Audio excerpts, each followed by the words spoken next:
الحمدللہ والصلاة والسلام علی رسول اللہ وعلی آلہ وصحابہ اجمعین، اما بعد، اعوذ باللہ من الشیطان الرجیم، بسم اللہ الرحمن الرحیم۔ رب اشرح لی صدری ویسر لی امری واحلل عقدۃ من لسانی یفقہوا قولی۔ اللہم صلی علی محمد وعلی آل محمد، یا مقلب القلوب ثبت قلبی علی دینک، اللہم اجرنا من النار، آمین یا رب العالمین۔ الحمدللہ، آج اللہ کے فضل سے ہم قرآن مجید کی آیت نمبر 27 سے اپنے اس درس کا آغاز کریں گے جہاں پر پچھلی دفعہ ہم نے اختتام کیا تھا۔ تو اگر پیراگراف کے حوالے سے دیکھا جائے تو یہ پچھلے پیراگراف کی ہی دو آیات ہیں، جو آیت نمبر 28 اور 29 ہے۔ تو 27 تھا ہم نے پچھلی دفعہ کور کر لیا تھا اپنے موضوع کو۔ تو اس موضوع کی یہ دو آیات ہیں، آیت نمبر 28 اور 29۔ اس سے اگلا جو پیراگراف شروع ہونے جا رہا ہے قرآن مجید کا سورہ بقرہ میں، وہ ہے آدم علیہ السلام کا واقعہ۔ تو اس کو بھی ہم ڈیٹیل سے پڑھیں گے، لیکن اسے پڑھنے سے پہلے ہم اپنا جو پچھلا موضوع رہتا ہے آیت نمبر 28 اور 29 میں اس کو کور کرتے ہیں۔ تو پچھلی دفعہ ٹائم کی قلت کی وجہ سے یہ دو آیات رہ گئی تھیں، آج ہم انہی سے سٹارٹ کرتے ہیں اس موضوع کو۔ اعوذ باللہ من الشیطان الرجیم، بسم اللہ الرحمن الرحیم۔ کیف تکفرون باللہ، اللہ تعالیٰ فرماتے ہیں کہ تم اللہ کے ساتھ کس طرح کفر کی روش اختیار کر سکتے ہو، یعنی کس طرح اللہ کی نافرمانی کر سکتے ہو۔ وَكُنْتُمْ أَمْوَاتًا فَأَحْيَاكُمْ،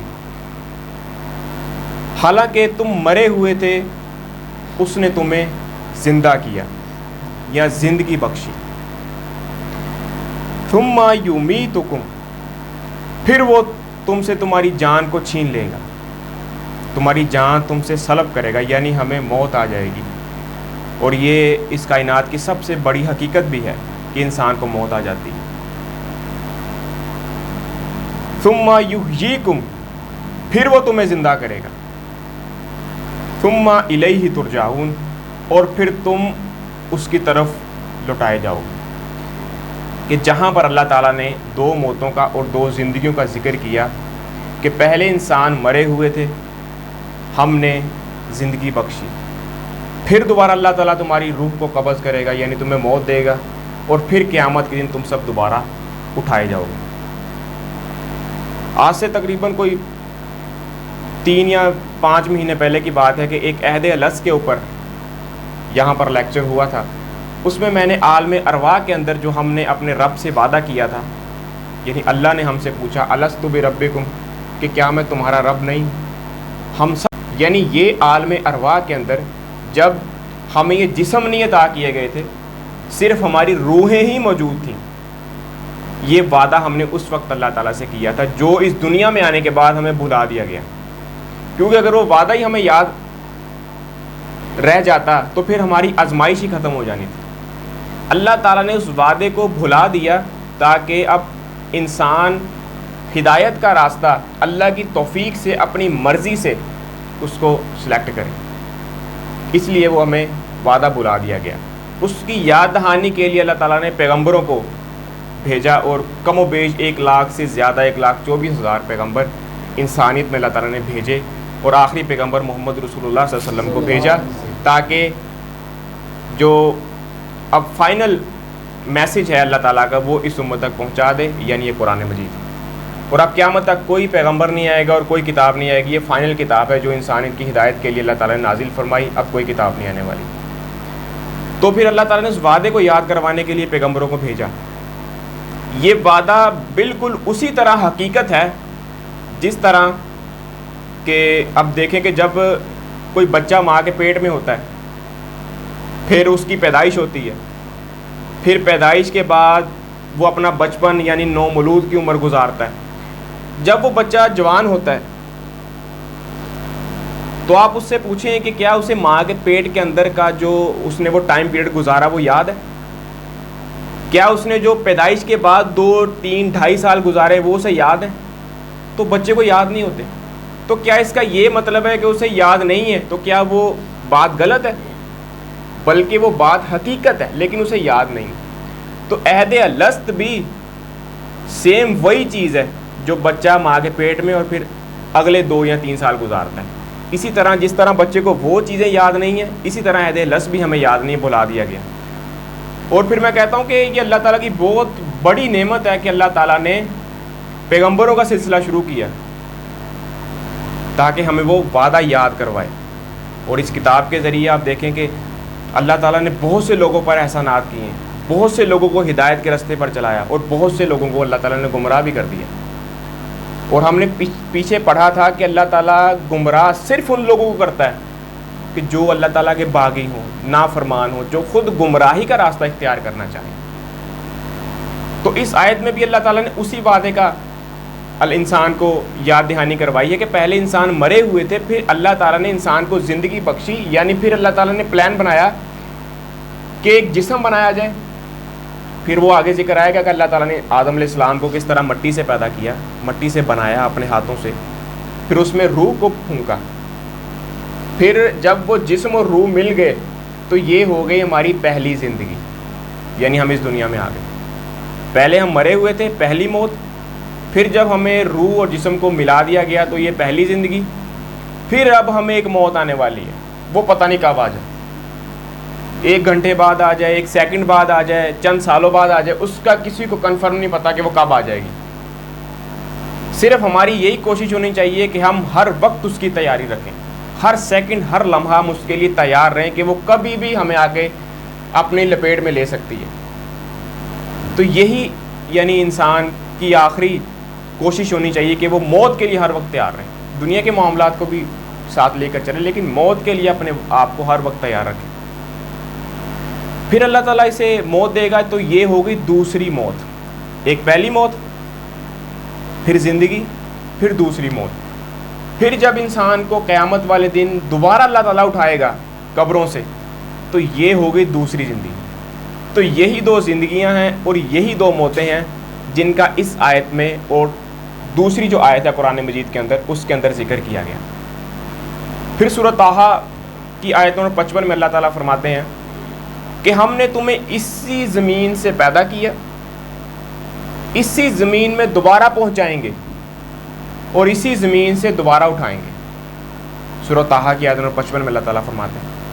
پھر صحیح بخاری کے اندر ایک مشہور روایت ہے کہ نبی صلی اللہ علیہ وسلم نے فرمایا کہ پہلی امتوں کے اندر ایک شخص تھا، بہت زیادہ اللہ تعالیٰ کا نافرمان تھا، باغی تھا، یعنی زندگی میں کبھی اس سے یہ توقع نہیں کی گئی کہ اللہ تعالیٰ کے لیے بھی اس نے کچھ کیا ہے. دنیا پرست تھا، عیاش پرست تھا، دین کا اسے نہ علم تھا، نہ فہم تھا، نہ اس نے کبھی عمل کرنے کی کوشش کی. جب اس کی موت کا وقت قریب آیا، صحیح بخاری کی روایت ہے، میرے خیال سے شاید 3000 یا 3500 کے اراؤنڈ یہ روایت ہے اس کی نمبرنگ. تو جب اس کی موت کا وقت آیا تو اس نے اپنے بیٹوں سے کہا کہ جب میں مر جاؤں نا تو میری لاش کو جلا دینا، اور میری لاش کے جلنے سے جو راکھ بنے گی اس راکھ کو سمندروں میں بہا دینا، ہواؤں میں اڑا دینا. تو جب وہ مر گیا تو اس کی اولاد نے اس کے ساتھ ایسے ہی کیا. تو پھر اللہ تعالیٰ نے، کیونکہ اللہ تعالیٰ تو ہر چیز پر قادر ہے، اللہ تعالیٰ نے ہواؤں کو حکم دیا، سمندروں کو حکم دیا کہ اس شخص کی راکھ کو جمع کرو. تو جب اللہ تعالیٰ نے اس شخص کو اپنے سامنے کھڑا کر کے پوچھا کہ تم نے ایسا کیوں کیا، تو اس کی زبان سے یہ الفاظ نکلے کہ اے اللہ، میں نافرمان تھا، تو مجھے ڈر تھا کہ اگر تو نے مجھ پر قدرت پا لی تو مجھے وہ سزا دے گا جو مجھ سے پہلے کسی کو نہ دی ہوگی، تیرے ڈر کی وجہ سے میں نے ایسا کیا. تو حدیث کے آگے الفاظ ہیں کہ اللہ تعالیٰ نے اسے معاف کر دیا. لیکن یہ اپرچونٹی اللہ تعالیٰ نے سب کے لیے نہیں رکھی کہ اب آپ بھی نافرمانی کرتے رہیں تو اللہ تعالیٰ آپ کو معاف کر دے گا. جو ہمارے معاشرے کے اندر مشہور ہوئی ہیں باتیں کہ جو بھی ہیں جیسے بھی ہیں اے نبی تیری امت سے ہیں, جو بھی ہے جیسے والا معاملہ نہیں ہے, بلکہ ہمیں یہ بتایا گیا کہ تمہارے نبی کی زندگی تمہارے لیے بہترین نمونہ ہے. تو اگر نبی کا مقام حاصل کرنا ہے, نبی والی جو سہولیات اللہ تعالیٰ نے انہیں مرنے کے بعد جنت میں دی ہیں, اگر وہ سہولیات آپ کو چاہیے تو پھر نبی والے کام کرنے پڑیں گے. صرف اسی بات پر اکتفا نہیں کرنا کہ ہم نبی کی امت ہیں, ہم بخشے جائیں گے, ہم نمازیں بھی نہ پڑھیں, ہم روزے بھی نہ رکھیں, ہم بندوں کے بھی حقوق ادا نہ کریں, اللہ کے بھی حقوق ادا نہ کریں تو ہم بخشے جائیں گے. ایسا نہیں ہونا, بلکہ آپ کو اس قرآن کو پڑھنا پڑے گا. جیسے میں نے آج سے کوئی 1.5 مہینہ پہلے جو لیکچر دیا تھا اس میں نے آپ کو یہ کہا تھا کہ تقریباً جتنے لوگ بھی یہاں پر آتے ہیں یا درس کو سنتے ہیں وہ کم از کم ایک دفعہ ضرور اس قرآن کو ترجمے کے ساتھ پڑھیں, کیونکہ پوری دنیا میں کروڑوں کتابیں موجود ہیں, لیکن یہ کتاب اس قابل ہے کہ ہر شخص اس کو ایک دفعہ ضرور پڑھے ترجمے کے ساتھ. عربی کے ساتھ بھی پڑھیں, ترجمے کے ساتھ پڑھنا ضروری ہے, کیونکہ ہماری زبان جو ہے وہ اردو ہے. ہم عربی سمجھ نہیں سکتے, عربی ہم ثواب کے لیے ضرور پڑھتے ہیں, پڑھنی بھی چاہیے, لیکن اردو جو ہے وہ ہمیں پڑھنی چاہیے تاکہ ہم اس قرآن کو سمجھ سکیں. تو اللہ تعالیٰ نے اس آیت میں 2 موتوں 2 زندگیوں کا ذکر کیا, اور پھر انسان کو اب تو شاید نہ پتہ ہو اس چیز کا کہ ہماری ایک موت تھی, پھر ہمیں زندگی آ گئی, پھر ہمیں موت آنی, پھر زندگی آنی. ابھی تو انسان یعنی اسی خواہش میں جی رہا ہے کہ اسے ایک زندگی ملی ہوئی ہے اور یہ کبھی ختم ہی نہیں ہونی. 3-4 دن پہلے ایک بزرگ کے پاس بیٹھا ہوا, ان کی عمر تقریباً 74 ایئرس ہے, یعنی 74 سال کے ہیں وہ. تو میں نے ان سے پوچھا کہ جب آپ جوانی میں تھے تو کیا آپ کو بھی ایسا لگتا تھا کہ آپ کو کبھی بڑھاپا آئے گا؟ اس نے کہا نہیں, کبھی ہمارے ذہن میں نہیں آیا تھا کہ ہمیں بڑھاپا آئے گا. اس نے کہا کہ تمہیں بھی یقیناً یہی خیال آتا ہوگا کہ مجھ پر بڑھاپا نہیں آئے گا. میں نے کہا نہیں, میرا پوائنٹ آف ویو کچھ مختلف ہے. یعنی میں تو ہر وقت یہی, بڑھاپا تو بہت دور کی بات ہے, مجھے تو اگلے پل کا بھی نہیں پتا کہ مجھے نصیب ہونے والا ہے کہ نہیں. یعنی میں کہتا ہوں کہ میرا نظریہ یہ ہے کہ انسان کو ہر وقت اپنی موت کی تیاری میں رہنا چاہیے, مرنے کے لیے تیار رہنا چاہیے. تو یہ جو انسان کو زندگی ملی ہے, انسان سمجھتا ہے کہ یہی زندگی ہے اور اسی میں نے جینا ہے اور مجھے کبھی موت نہیں آنی. یہ انسانوں کا جو آپ کہہ لیں کہ اکثریت کا مائنڈ یہی ہوتا ہے. اس لیے تو وہ نمازیں نہیں پڑھتے, روزے نہیں رکھتے, دنیا میں مگن ہے. اصل پوائنٹ آف ویو یہی ہے. اگر انسان کو اپنی موت ہر وقت یاد رہے اور یہ اس کے لیے ہر وقت حقیقت بن کر رہے تو انسان پھر کبھی اللہ تعالیٰ کی نافرمانی نہیں کر سکتا. اور جب پھر انسان یعنی مر جائیں گے, اللہ تعالیٰ کے پاس پہنچ جائیں گے, پھر اسی چیز کا وہ اعتراف کریں گے جو اللہ تعالیٰ نے اس آیت میں 2 موتوں اور 2 زندگیوں کا ذکر کیا. وہ اعتراف کریں گے. اللہ تعالیٰ نے سورۃ مومن میں, سورہ قرآن مجید کی 40 نمبر سورت ہے, 24واں پارہ, اس کی آیت نمبر 11 میں اللہ تعالیٰ نے نقل کر دیا ان کا وہ ڈائیلاگ جو وہ وہاں پر بیان کریں گے, یعنی مرنے کے بعد. یعنی وہ کہیں گے قالوا ربنا امتنا اثنتین, کہ اے اللہ, اے ہمارے رب, تو نے یقیناً ہمیں 2 دفعہ موت دی, وَأَحْيَيْنَتَا نَثْنَتَيْن, اور 2 دفعہ ہی زندگی دی. یہ کون کہہ رہے ہیں؟ انسان. جب انسان مر کر قیامت والے دن اللہ تعالیٰ کے حضور پیش ہوں گے, اس وقت وہ یہ بات کہہ رہے ہیں کہ تو نے ہمیں 2 دفعہ موت دی اور 2 دفعہ زندگی دی. فَاعْتَرَفْنَا بِذُنُوبِنَا فَهَلْ إِلَىٰ خُرُوجٍ مِّن سَبِيلٍ, اور ہم اپنے گناہوں کا بھی اعتراف کرتے ہیں. یعنی جو بلنڈر ہم نے دنیا کے اندر رہتے ہوئے کیے, جو دنیا میں تیری نافرمانیاں ہم نے کی, ہم اس کا اعتراف کرتے ہیں, مانتے ہیں کہ ہم سے گناہ ہوا ہے. کیا اب یہاں سے نکلنے کا کوئی راستہ ہے؟ کوئی اپرچونٹی ہمارے پاس اور ہے کہ ہم اب یہاں سے نکلیں اور جا کر نیک اعمال کریں؟ پھر قرآن میں ایک جگہ آتا ہے کلا، ہرگز نہیں، یعنی ایک تو ہوتا ہے نا نہیں، ایک ہوتا ہے ہرگز نہیں، یعنی اب ایسا نہیں ہو سکتا۔ ایک چانس تھا تمہارے پاس دنیا کے اندر نیک اعمال کرنے کے لیے، اللہ تعالیٰ کو رسپانس کرنے کے لیے، یہ جنت جو تمہیں نظر آ رہی یہ حاصل کرنے کے لیے صرف ایک چانس تھا، اور وہ تم نے گوا لی ہے، اب کوئی چانس نہیں۔ اور پھر قیامت کے دن ایک یہاں پر آپ کو اور حدیث میں سنا دوں کہ اللہ تعالیٰ موت کو مینڈے کی شکل میں لے کر آئے گا، جنتی جنت میں ہوں گے، جہنمی جہنم میں، اور اللہ تعالیٰ فرشتوں سے کہے گا کہ سب لوگوں کو ذرا اکٹھا کرو۔ جنتی جو ہیں وہ ڈر کی، خوف کی کیفیت میں آئیں گے کہ پتہ نہیں اب ہمیں جنت سے دوبارہ نکلنا پڑے گا، دوبارہ دنیا میں جانا پڑے گا، اور جو جہنمی ہیں وہ خوشی کی حالت میں آئیں گے کہ شاید ہمارے لیے کوئی راستہ نکل آئے۔ پھر اللہ تعالیٰ موت کو مینڈے کی شکل میں لا کر وہاں پر ان سب کے سامنے ذبح کر دے گا، اور پھر اللہ تعالیٰ فرمائے گا کہ جو لوگ جنت میں ہیں آج کے بعد انہیں کبھی موت نہیں آئے گی، وہ ہمیشہ جنت میں رہیں گے، اور جو جہنم میں ہیں انہیں بھی کبھی موت نہیں آئے گی کیونکہ موت کو میں نے ذبح کر دیا، وہ ہمیشہ جہنم میں رہیں گے۔ اور پھر اندازہ کر لیں کہ جہنم کی جو لوگ ہوں گے ان کی کیفیت کا اندازہ کر لیں کہ ان پر کیا کیفیت طاری ہوگی، کہ اگر کچھ امید تھی، انہیں امید کی کرن تھی، تو یہ بھی وہاں پر ذبح کر دے گی۔ اب جو جہنم میں وہ جہنم میں رہے گا، اور جو جنت میں وہ جنت میں رہے گا۔ تو اس آیت میں اللہ تعالیٰ نے دو موتوں کا ذکر کیا۔ موت جو ہے اٹل حقیقت ہے، وہ ہر انسان کو آنی ہے۔ اب تک ایک ریسرچ کے مطابق 117 کھرب انسان اس دنیا سے زندگی گزار کے چلے جا چکے ہیں۔ ہماری بھی باری آنے والی، آج آ جائے، کل آ جائے، سال بعد آ جائے، 10 سال بعد آ جائے، ہماری باری آنے والی ہے۔ یہ حقیقت ہے، یہ ماننی پڑے گی انسان کو۔ اور پھر انسان کہہ لے کہ انسانیت کی طرح زندگی گزار سکتا ہے، بندے کے پتروں کی طرح۔ آگے اللہ تعالیٰ نے فرمایا آیت نمبر 29 کے اندر، هُوَ الَّذِي خَلَقَ لَكُم مَّا فِي الْأَرْضِ جَمِيعًا، کہ اللہ تعالیٰ تو وہ ہے جس نے زمین کی تمام چیزیں انسانیت کے لیے پیدا کی، انسانوں کے لیے۔ ثُمَّ اسْتَوَىٰ إِلَى السَّمَاءِ فَسَوَّاهُنَّ سَبْعَ سَمَاوَاتٍ، اور جب آسمانوں کی طرف توجہ ہوگی تو 7 آسمان استوار کر دیے۔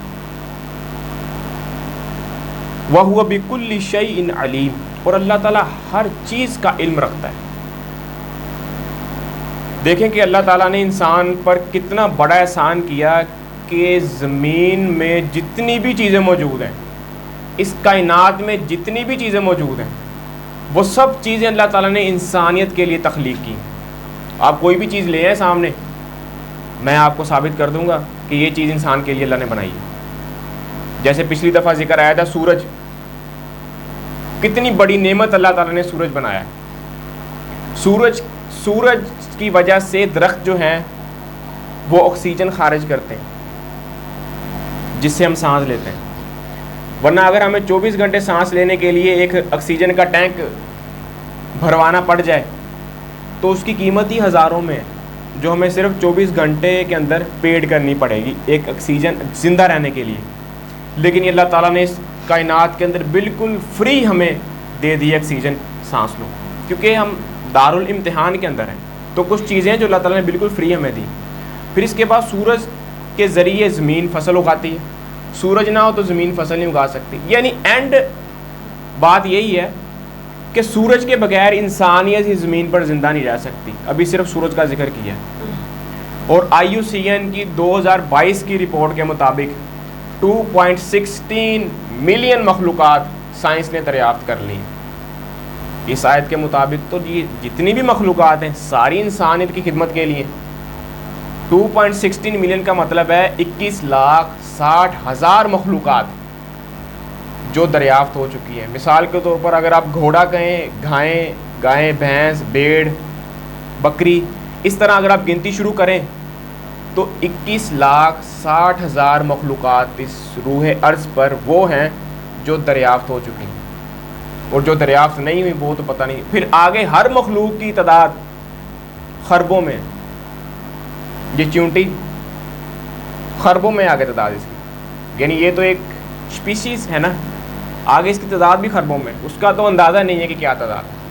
تو جتنی بھی چیزیں اللہ تعالیٰ نے انسانیت کی خدمت کے لیے پیدا کی، ایک تو وہ روایت ہے نا مستدرک للحاکم کے اندر ضعیف روایت ہے کہ اگر نبی نہ ہوتے تو اللہ تعالیٰ کوئی بھی چیز پیدا نہ کرتا، تو یہ روایت یعنی کمزور درجے کی ہے۔ اگر ایک پوائنٹ آف ویو سے دیکھا جائے تو اس کائنات کو پیدا اللہ تعالیٰ نے انسانیت کے لیے کیا ہے، کیونکہ انسان کو یہاں پر اللہ نے آباد کرنا تھا، آدم علیہ السلام کو خلیفہ بنا کر، وہ آگے اس کا ذکر آئے گا۔ تو اگر قرآن سے اس آیت کی تفسیر کی جائے، جسے ہم کہتے ہیں کہ تفسیر قرآن بالقرآن، ایک ہوتی ہے تفسیر قرآن بالحدیث، یعنی بعض اوقات میں کوئی آیت پڑھتا ہوں پھر میں اس کی تفسیر میں کوئی احادیث لے کر آتا ہوں، اسے کہتے ہیں تفسیر قرآن بالحدیث۔ ایک ہوتی ہے تفسیر قرآن بالقرآن، یعنی قرآن کی کسی آیت کی تفسیر کسی قرآن کی دوسری آیت سے کر دینا۔ سورہ ابراہیم کی آیت نمبر 33 کھول لیں، اس میں اللہ تعالیٰ نے فرمایا کہ ہم نے سورج اور چاند انسانیت کے لیے مسخر کر دیے، انسانیت کے لیے بنائے۔ سورہ نحل کھول لیں، اس کی آیت نمبر 12 میں اللہ تعالیٰ نے فرمایا کہ ہم نے دن اور رات انسانیت کے لیے مسخر کر دیے۔ سورہ ابراہیم میں آیا کہ ہم نے نہروں کو، کشتیوں کو انسانیت کے لیے مسخر کر دیا، یعنی کئی ہزار ٹن کا جہاز سمندر کے اوپر سٹیبل رہتا ہے، ڈوبتا نہیں ہے۔ مسخر کیا انسان نے پانی کو، پانی جہاز کو اپنے اوپر رکھتا ہے، ڈوبنے نہیں دیتا، ورنہ کیا مجال ہے کہ پانی کسی جہاز کو اپنے اوپر تیرنے دیتے۔ تو یہ اللہ تعالیٰ نے پانی کو انسانیت کے لیے مسخر کیا، پیدا انسانیت کے لیے کیا، اس کی خدمت کے لیے کہ اس میں جہاز چلائے۔ پھر اس سورۃ بقرہ میں آیا کہ اللہ تعالیٰ نے تمام چیزیں انسانیت کے لیے پیدا کی، اور سورہ فتح میں آیا کہ اللہ تعالیٰ نے زمین اور آسمان ہی انسانیت کے لیے مسخر کر دیے، یعنی اس میں تو ساری چیزیں آ گئی، زمین بھی آ گئی، خلا بھی آ گیا، آسمان بھی آ گیا۔ تو یہ جتنی بھی چیزیں اللہ تعالیٰ نے انسانیت کے لیے پیدا کی ہیں، پھر جب وہ آسمان کی طرف متوجہ ہوا پھر اس نے 7 آسمان بنا دیے، جیسے میں نے پچھلی دفعہ بھی ذکر کیا تھا کہ 7 آسمانوں سے مراد 7 آسمان بھی ہو سکتے ہیں جو ہمیں نظر نہیں آ رہے، 7 آسمانوں سے مراد یہ لیئرز بھی ہو سکتی ہیں جو ہماری زمین کے گرد ہیں، جو سورج سے آنے والی الٹرا وائلٹ ریڈیشن جو ہے ہمیں ان سے محفوظ رکھتی ہیں، یہ بھی ہو سکتا ہے۔ تو اللہ تعالیٰ ہر چیز کا علم رکھنے والا ہے۔ اب آگے بہت امپورٹنٹ مضمون سٹارٹ ہو رہا ہے، یعنی آپ یہ کہہ لیں کہ ہمارے باپ آدم علیہ السلام کا واقعہ جب اللہ تعالیٰ نے انہیں تخلیق کیا تو اس وقت کیا سچویشن پیدا ہوئی، فرشتوں نے ان پر اعتراض کیا، کس طرح ابلیس نے سجدہ کرنے سے انکار کر دیا۔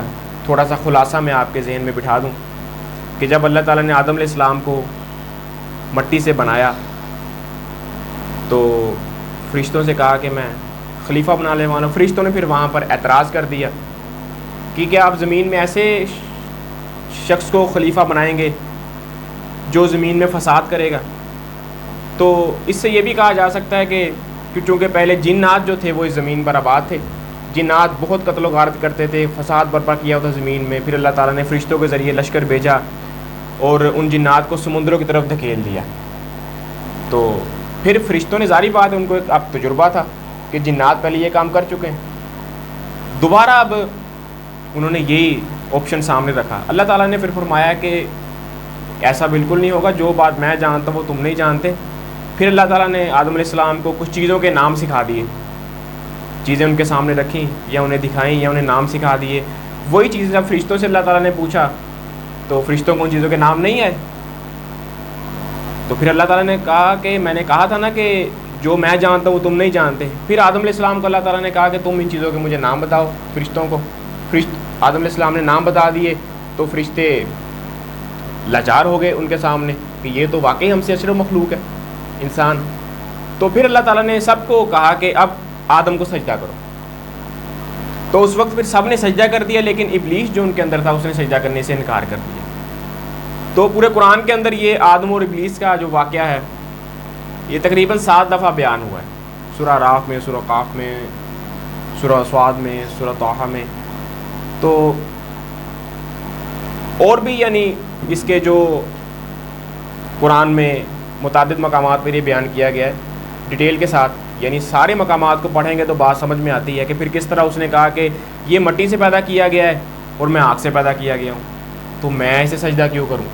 پھر اسی قرآن میں جو واقعات ہیں متعدد جگہ پر بیان کیے گئے، اسی میں اس نے اللہ تعالیٰ سے پھر مہلت مانگی کہ اے اللہ تو مجھے اب قیامت تک یہ مہلت دے دے کہ اس کی جتنی بھی نسل پیدا ہوگی قیامت تک میں سب کو گمراہ کرتا رہوں گا.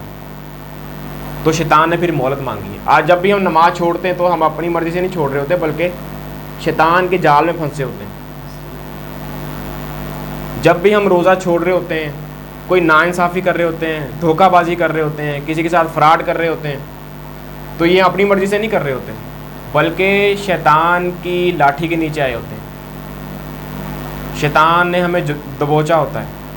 اسی لیے جب بھی آپ کوئی بھی نافرمانی کا کام کرنے لگیں تو اس واقعے کو سننے کے بعد آپ کے ذہن میں یہی آنا چاہیے کہ یہ وہی شیطان ہے جس نے ہمارے باپ کو آدم علیہ السلام کو بھی جنت میں بہکا کر اس جنت سے نکلوا دیا، اور آج یہ مجھے بھی بہکا کر اس جنت میں جانے سے روک رہا ہے جو میرا ہمیشہ کا مقام ہے. تو ہمیشہ پھر یہ واقعے سے یہی نکلنا چاہیے کہ آپ کے مائنڈ میں یہی بات آئے. تو یہ مختصر خلاصہ تھا اس واقعے کا، تاکہ آپ کو جب ہم واقعہ پڑھیں تو آپ کو اس کی اچھے سے سمجھ آ جائے، نقشہ آپ کے ذہن میں بٹھا دیا.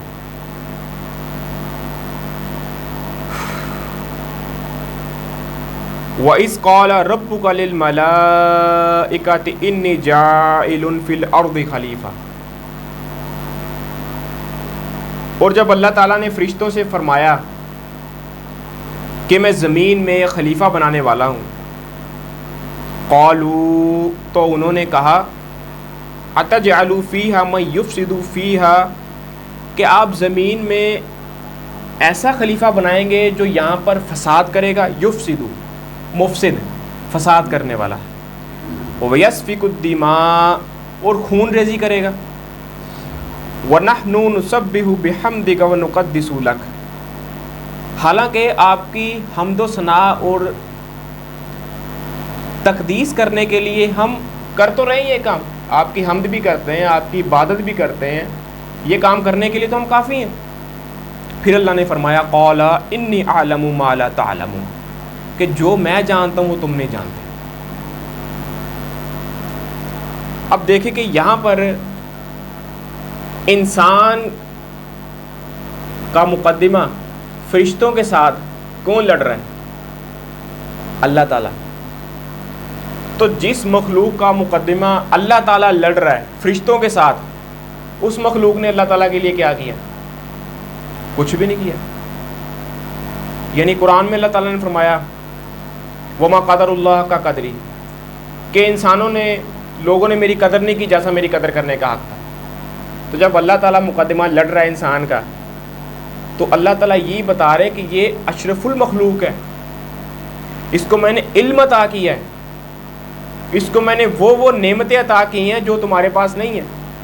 آگے ذکر بھی آئے گا کہ فرشتوں نے کس طرح اپنی جو کم علمی کا اعتراف کیا، اس چیز کا آگے ذکر آئے گا. لیکن اللہ تعالیٰ نے آدم علیہ السلام کا یہاں پر مقدمہ لڑا ہے فرشتوں کے سامنے کہ یہ اشرف المخلوق ہے، میں نے اسے پیدا کیا ہے، میں نے اسے علم دیا ہے. اب جو فرشتوں نے آگے اعتراض اٹھایا، اس کی 3 وجوہات ہو سکتی ہیں جو مفسرین نے لکھی.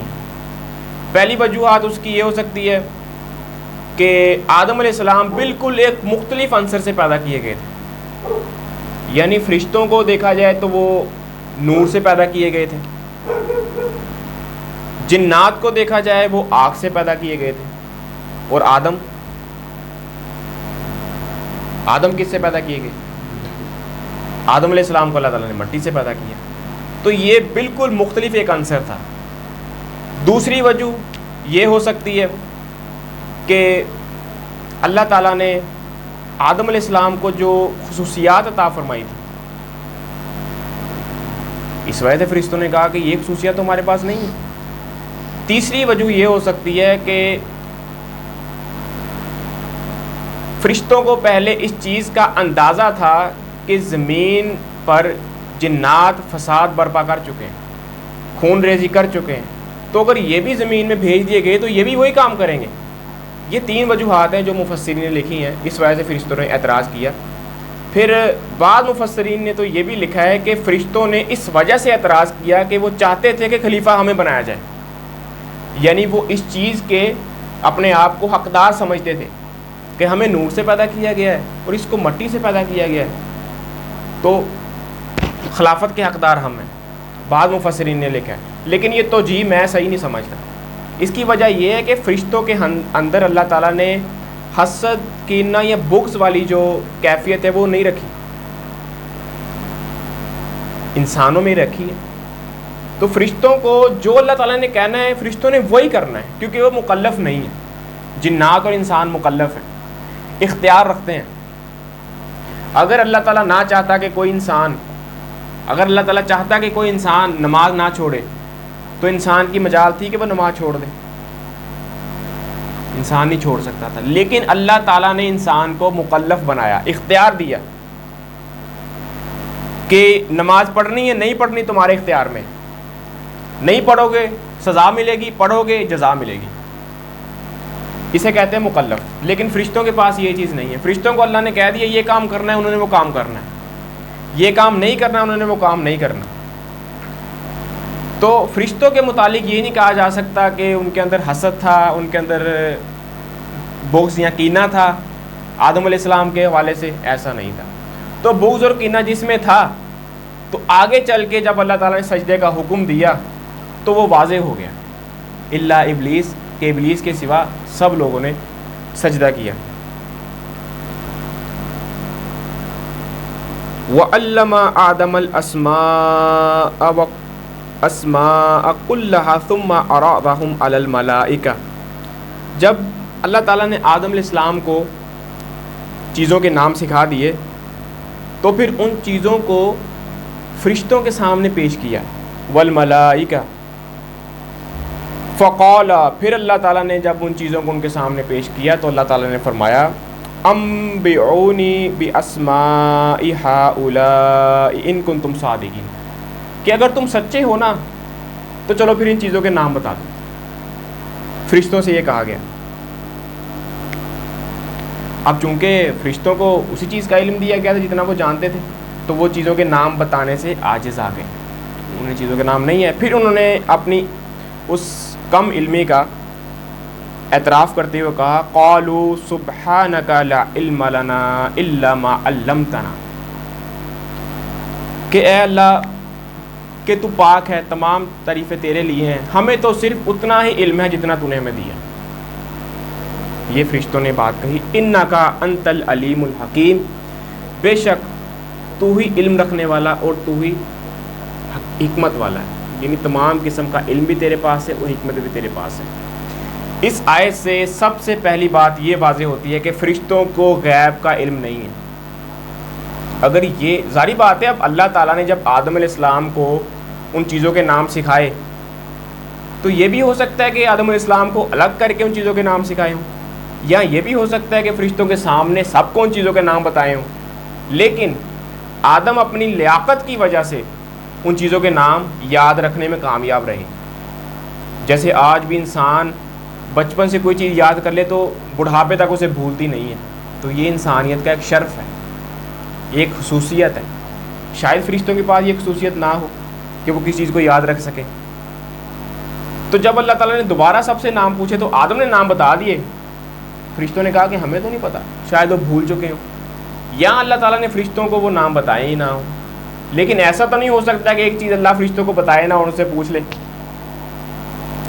تو جی یہی بہتر ہے کہ اللہ تعالیٰ نے یقیناً فرشتوں کے سامنے ہی آدم کو نام سکھائے ہوں گے، فرشتوں نے بھی سنے ہوں گے، لیکن فرشتے اسے یاد نہیں رکھ سکے کیونکہ وہ خصوصیت نہیں تھی ان کے پاس۔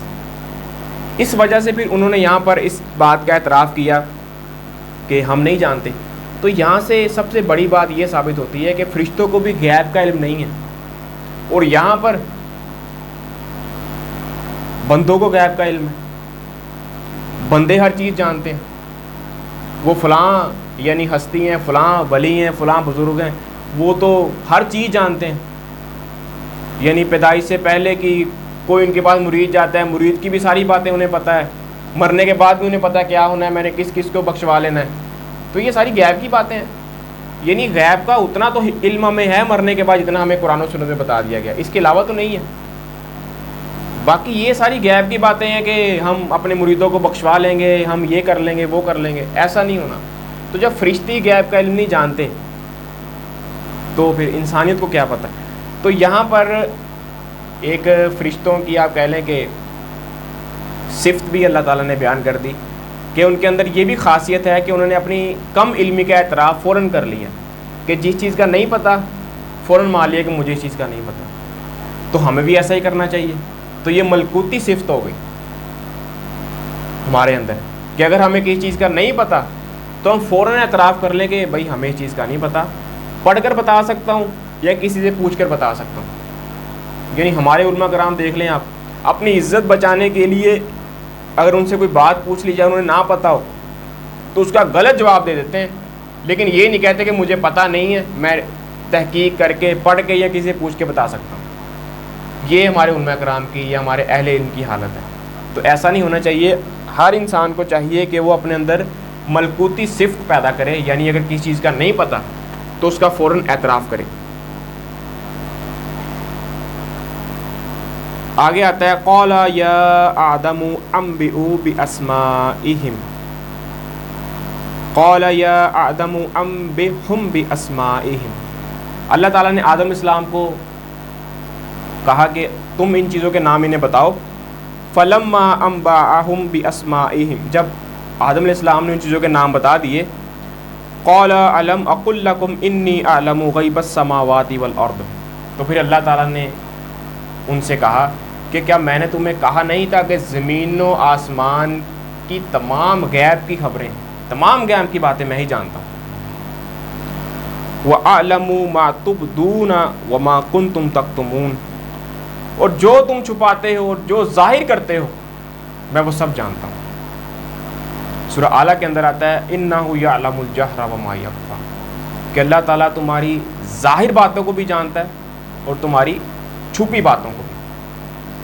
جب اس آیت کو میں نے پڑھا اور یہاں پر درس بھی دیا، اس وقت میں بہت کنفیوز ہوا کہ اس آیت کا کیا مطلب ہے. یعنی اس آیت میں بہت سے لوگوں سے میں نے اہل علم سے ڈسکس بھی کیا کہ آپ اس آیت کو کس طرح سمجھتے ہیں. یعنی یہاں پر اللہ تعالیٰ نے فرمایا اِنَّهُ يَعْلَمُ الْجَهْرَ وَمَا يَخْفَى، کہ اللہ ظاہر باتوں کو بھی جانتا ہے اور چھپی باتوں کو بھی.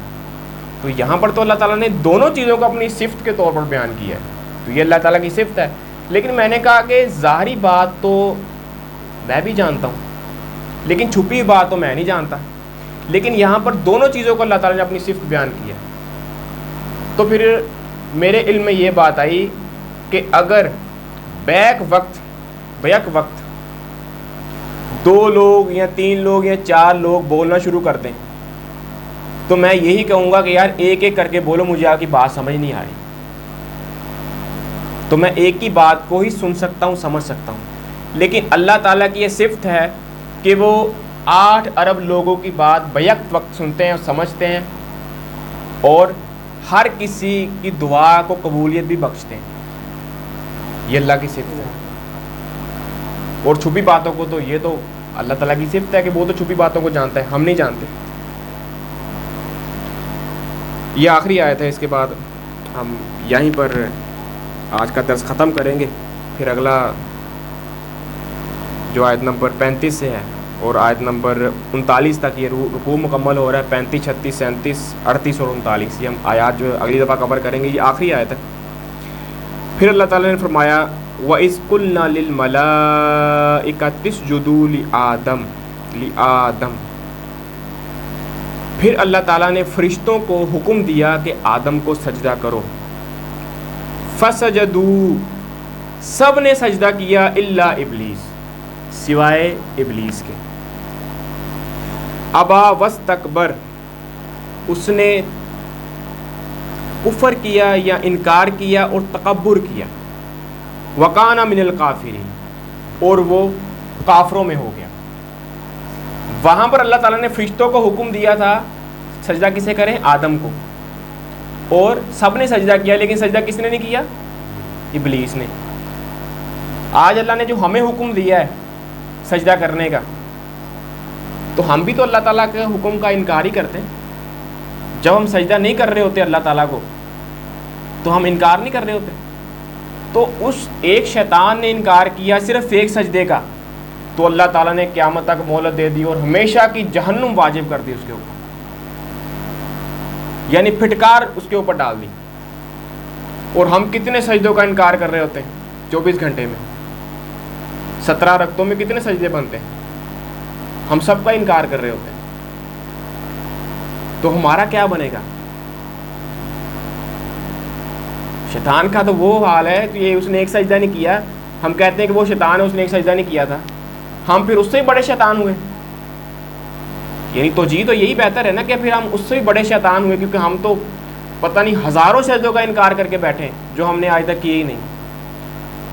پھر ایک حدیث کے اندر آتا ہے کہ اللہ تعالیٰ جب قیامت والے دن لوگوں کو حکم دے گا کہ سب سجدے میں گر پڑو، تو سب لوگ سجدہ کر دیں گے، لیکن کچھ لوگوں کی کمر جو ہے وہ تختے کی طرح اکڑ جائے گی۔ صرف وہی لوگ ہوں گے جو دنیا میں سجدہ نہیں کرتے تھے، جو دنیا میں سجدہ کریں گے وہ اس دن بھی سجدے میں گر پڑیں گے، اور جو دنیا میں سجدہ نہیں کرتے تھے وہ اس دن بھی تختے کی طرح اکڑ کر رہیں گے۔ اس کیفیت کا ذرا اندازہ کریں کہ جب اللہ تعالیٰ فرمائے گا، پوری انسانیت اللہ تعالیٰ کے سامنے کھڑی ہے اور اللہ تعالیٰ حکم دے رہا ہے کہ سجدہ کرو، اور آپ پھر بھی ایسے کھڑے ہیں۔ شرم سے ڈوب مرنے کا مقام نہیں؟ کیا آپ اس دن بھی ایسے اللہ تعالیٰ کی طرف کھڑے دیکھ رہے ہیں اور سجدے میں نہیں جا پا رہے؟ تو اس دن کی شرمندگی کا اندازہ ہی کر لیں کہ اگر آج آپ سجدہ نہیں کرتے تو اس دن بھی پھر آپ سجدہ نہیں کر سکیں گے۔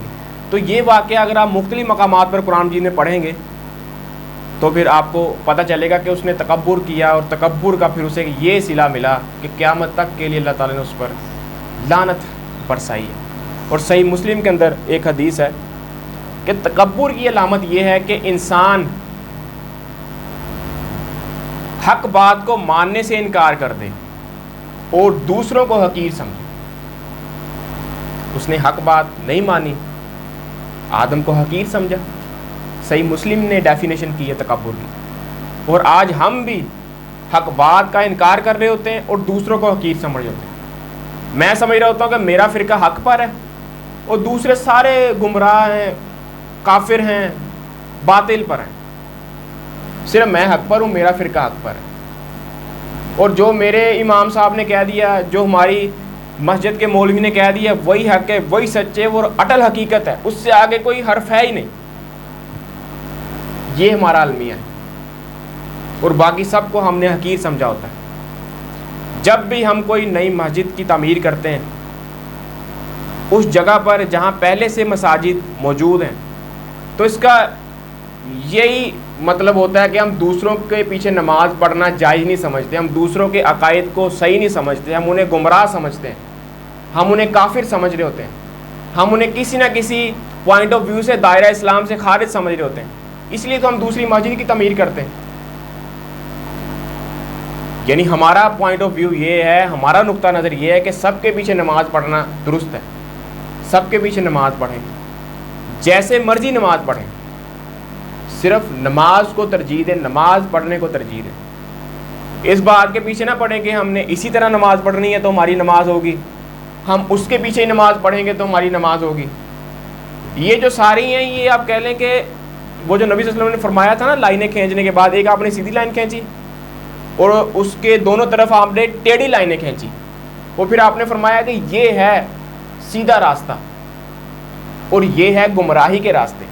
اگر آپ ان چکروں میں پڑ جائیں گے کہ میں نے اسی کے پیچھے میری نماز ہوتی ہے، میری نماز اسی طریقے پر درست ہوتی ہے، تو ایک انسان مجھے ایسا بتا دیں کہ جس کے پاس یہ سرٹیفکیٹ ہو جو کہہ سکے کہ میری ساری نمازیں قبول ہو چکی ہیں، کوئی ایک انسان بھی نہیں ہے۔ ہم صرف نماز پڑھنے کے بعد یہی توقع کر سکتے ہیں کہ اے اللہ، تیری بارگاہ میں ہم نے نماز پڑھی ہے، ہم نے اپنی طرف سے پوری کوشش کی ہے، تو میری نماز کو قبول فرما لے، بے شک تو اس چیز پر قادر ہے۔ لیکن اگر ہماری یہ ذہنیت ہوئی نا کہ میری نماز اس کے پیچھے ہوگی اور اس کے پیچھے نہیں ہوگی، پھر میں نہیں یہ توقع رکھتا کہ آپ کی نمازیں اللہ نے قبول کی ہیں، کیونکہ آپ نے تو خود یہ نظریہ گھڑ لی ہے کہ آپ اس کے پیچھے ہوتی اور اس کے پیچھے نہیں ہوتی۔ لیکن میں یہ کہتا ہوں کہ آپ کو نہیں پتا کہ آپ کی کس کے پیچھے ہوئی ہے, کس کے پیچھے نہیں ہوئی, تو اسی لیے سب کے پیچھے آپ کو نماز پڑھنی چاہیے. پھر صحیح مسلم کے اندر ایک اور حدیث ہے کہ جس کے دل میں ذرہ برابر بھی تکبر ہوگا اللہ تعالیٰ اسے جنت میں داخل نہیں ہونے دے گا. یہ صحیح مسلم کے اندر حدیث ہے. پھر ابو داؤد میں حدیث ہے کہ حسد سے بچو. حسد نیکیوں کو اس طرح کھاتا ہے جس طرح آگ کچی لکڑی کو کھا جاتی ہے. ایک لکڑی ہو نا سوکھی, آپ اس کو آگ لگائیں کس طرح آگ اس کو یوں بھسم کر دیتی ہے, تو حسد بھی اسی طرح نیکیوں کو کھا جاتا ہے. حسد یہ ہوتا ہے کہ اللہ تعالیٰ نے ایک انسان کو کوئی نعمت دے دی ہے, آپ کہتے ہیں کہ یار یہ نعمت اس سے چھین جائے نا تو مزہ آئے. یہ ہوتا ہے حسد, اندر اندر جلتے رہنا. ایک ہوتا ہے رشک کہ میرے بھائی کے پاس ایک نعمت آئی ہے, اللہ تعالیٰ اس کے لیے بھی نعمتیں اور اس سے بھی اور نعمتیں دے اور مجھے بھی یہ ان نعمتوں سے نواز. یہ رشک ہوتا ہے. تو یہ آپ کر سکتے ہیں, یہ جائز ہے. لیکن حسد نیکیوں کو کھا جاتا ہے جس طرح آگ لکڑی کو کھا جاتی. پھر ابو داؤد میں ایک مشہور حدیث ہے کہ آپ دیکھیں کہ جب یہاں پر اللہ تعالیٰ نے آدم علیہ السلام کے لیے یہ کہا کہ فرشتوں کو کہ اس کو سجدہ کرو, تو بعض لوگوں نے کہا کہ یہ جو سجدہ ہے یہ اللہ تعالیٰ کو ہی کرنے کے مترادف تھا, یعنی اللہ نے حکم دیا تھا تو یہ آدم کو سجدہ نہیں تھا, صرف اللہ کے حکم کی تعمیل تھی. سجدہ اللہ تعالیٰ کو ہی تھا کیونکہ اللہ تعالیٰ کے حکم کی تعمیل تھی. ایک روایت ہے ابو داؤد کے اندر کہ ایک صحابی تھے قیس بن سعد, کہ وہ ایک ہیرا نامی شہر میں گئے. وہاں پر انہوں نے دیکھا کہ لوگ اپنے جو حکمران ہیں یا بادشاہ ہیں ان کو سجدہ کرتے ہیں.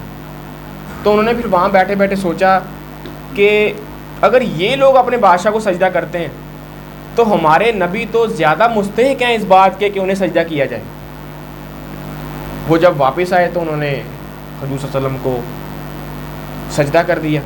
تو حضور نے پوچھا کہ یہ تم نے کیا کیا؟ اس نے کہا کہ یا رسول اللہ میں ہیرا نامی شہر گیا تھا, وہاں پر لوگ اپنے بادشاہ کو سجدہ کرتے ہیں, تو میں نے کہا کہ آپ تو اس چیز کے زیادہ مستحق ہیں. تو نبی صلی اللہ علیہ وسلم نے کہا کہ کیا جب میں فوت ہو جاؤں گا تو کیا میری قبر پر سے جب گزرو گے تب بھی سجدہ کرو گے؟ اس نے کہا نہیں یا رسول اللہ. نبی صلی اللہ علیہ وسلم نے فرمایا کہ اگر میں کسی کو سجدے کا حکم دیتا تو بیویوں سے کہتا کہ وہ اپنے خاوندوں کو سجدہ کریں, کیونکہ جو ایک خاوند کی حقوق ہیں بیوی کے اوپر, ان حقوق کو مد نظر رکھتے ہوئے میں بیویوں کو یہ حکم دے دیتا کہ تمہارے خاوند اس قابل ہیں کہ تم انہیں سجدہ کرو. لیکن چونکہ ہماری امت میں اس امت کو سجدے کا کسی بھی سجدے کا حکم نہیں دیا گیا سوائے ایک اللہ کے سجدے کے. ہم سے پہلے ایک سجدہ چلتا تھا جسے کہتے تھے سجدہ تحیہ, یعنی وہ پہلے چلتا تھا, لیکن ہمارے نبی نے اس سے بھی منع کر دیا کہ اب تم وہ بھی سجدہ نہیں کر سکتے. اسی لیے اب کسی بھی غیر اللہ کو کسی دربار پر بھی یا کسی ولی کو کسی بزرگ کے لیے سجدہ کرنا جائز نہیں ہے. اور ہمارے یہاں پہ آئے دن سوشل میڈیا پہ ویڈیوز آپ دیکھ رہے ہوتے ہیں کہ ایک مرید گیا اپنے پیر کے پاس, جاتے اس نے سجدہ کر دیا, پیروں میں گر پڑا. تو سجدہ صرف اس امت میں اللہ تعالیٰ کے لیے, ایک اللہ کو سجدہ کریں, باقی تمام سجدوں سے آپ آزاد ہو جائیں گے. لیکن اگر آپ باقیوں کو سجدہ کریں گے تو پھر اللہ تعالیٰ کو سجدہ کرنے میں بھی وہ آپ کو لطف نہیں آئے گا جو اللہ تعالیٰ نے اپنے سجدے میں رکھا ہے. اور آخری میں اپنی بات کو ختم کروں گا قرآن مجید کی اس آیت کے اندر جو سورہ حدید کے اندر آتی ہے, وَمَا خَلَقْتُ الْجِنَّ وَالْإِنسَ إِلَّا لِيَعْبُدُونِ, کہ اللہ تعالیٰ نے انسانوں اور جنوں کو صرف اپنی عبادت کے لیے ہی پیدا کیا. اس کا مطلب یہ نہیں ہے کہ اب 24 گھنٹے ہی سجدے میں پڑے رہیں, بلکہ اس کا مطلب یہ ہے کہ جب اللہ کے حقوق آئیں تو فوراً پھر اللہ کے حقوق کو پورا کرو, اس کے ساتھ اپنی دنیا کو بھی لے کر چلو.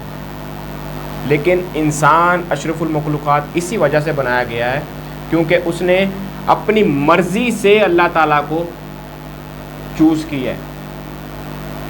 اس میں توفیق ہے اللہ تعالیٰ کی شامل, ہدایت اللہ تعالیٰ کی شامل ہے, لیکن انسان مکلف ہے. انسان نے اپنی مرضی سے یہ دو راستے انا ہدیناہ السبیل کہ ہم نے تمہیں دو راستے دکھا دیے, انا ہدیناہ السبیل اما شاکرا و اما کفورا, ہم نے تمہیں دو راستے دکھا دیے. اب تم چاہے تو شکر گزاری کی روش اختیار کرو یا چاہے تو ناشکری کی. تو یہ اللہ تعالیٰ نے ہم پر احسان کیا ہے. تو اگر ہم اللہ تعالیٰ کے احسانات کو یاد نہیں کریں گے، بھلا دیں گے، تو یقیناً پھر آخرت کی ناکامی ہمارا مقدر. وما علینا الا البلاغ المبین وآخر دعوانا ان الحمد للہ رب العالمین.